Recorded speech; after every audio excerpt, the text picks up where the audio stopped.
Hello, innovators, and welcome back to Idea Mechanics. You know, the theory of inventive problem solving, or TRIZ, gives us this incredible toolkit for innovation.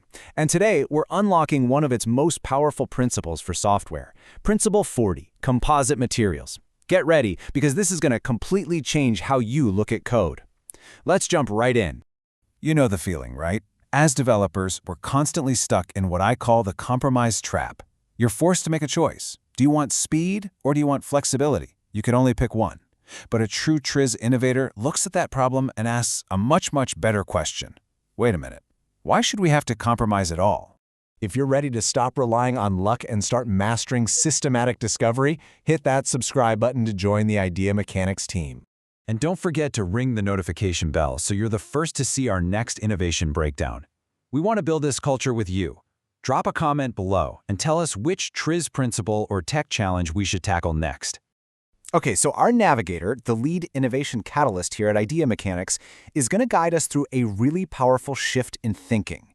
We are moving away from accepting trade-offs and stepping into a world where we engineer superior solutions. And listen, this isn't about waiting for some random eureka moment to strike. This is about a repeatable, systematic process that you can learn and master. The whole idea is built on this really elegant metaphor. Now, in the physical world, we create things like carbon fiber, right? We combine carbon and resin to make something way stronger and lighter than either part on its own. As our expert is showing us right here, we can apply that exact same logic to the digital world, combining different data structures to engineer something that performs way better. And that brings us to our key concept for today, the digital composite material. So what is it? It's a piece of software that is intentionally engineered by combining different digital materials, like data structures or algorithms. Why? To get the best properties of both, but with none of the downsides. It's systematic, it's architectural, and it is exactly how we escape that compromise trap for good. All right, talk is cheap. Let's see how this actually works in a real-world scenario. For our first case study, our navigator is going to show us how to fuse two very common data structures to solve a classic and, frankly, very annoying software problem. Here it is, the fundamental headache. As developers, we get this choice all the time. You can use a hash table, which has incredibly fast search times, but man, updates are slow.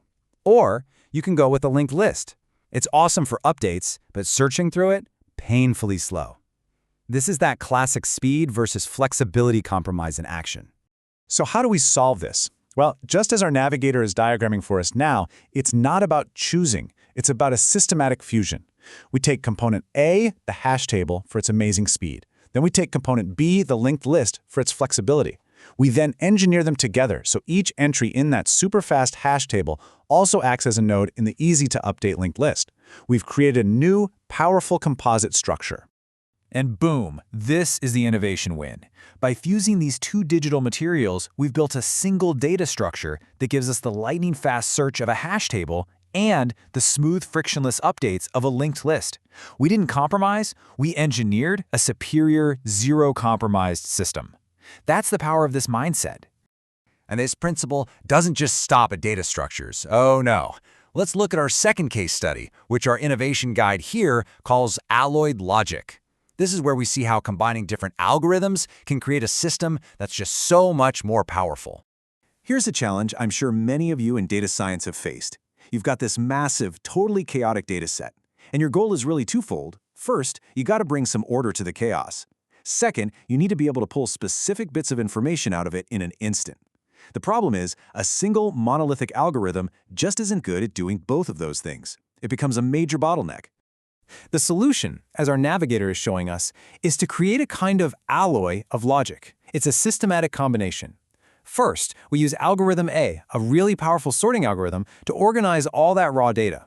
Then, we layer on algorithm B, a highly targeted searching algorithm to find exactly what we need when we need it. See? It's not one tool trying to do everything. It's two specialized tools working together in perfect harmony. And the result of this? It is a massive win in both efficiency and power. The data gets perfectly organized. Information is retrieved at super high speed. By combining these specialized algorithms, we end up with a system that is just drastically more effective than one that tries to do everything with a single clumsy approach. Okay, so let's bring this all together. What's the big takeaway for you, the innovator watching this right now? It really is all about adopting this new way of thinking. Look, creating these digital composites takes some real architectural thinking, for sure. But here's the crucial point. Innovation is not some random flash of genius. It is a repeatable, architectural skill that you can develop. So stop accepting the limitations of your standard tools. The next time a single data structure or algorithm just isn't cutting it, ask yourself, what can I combine it with to create something truly superior? And that leaves us with one final thought to take with you. I want you to look at the challenges you're facing in your own projects right now. All those trade-offs you've been forced to accept as just the way it is. Now, with this composite mindset, what impossible compromise will you engineer a solution for next?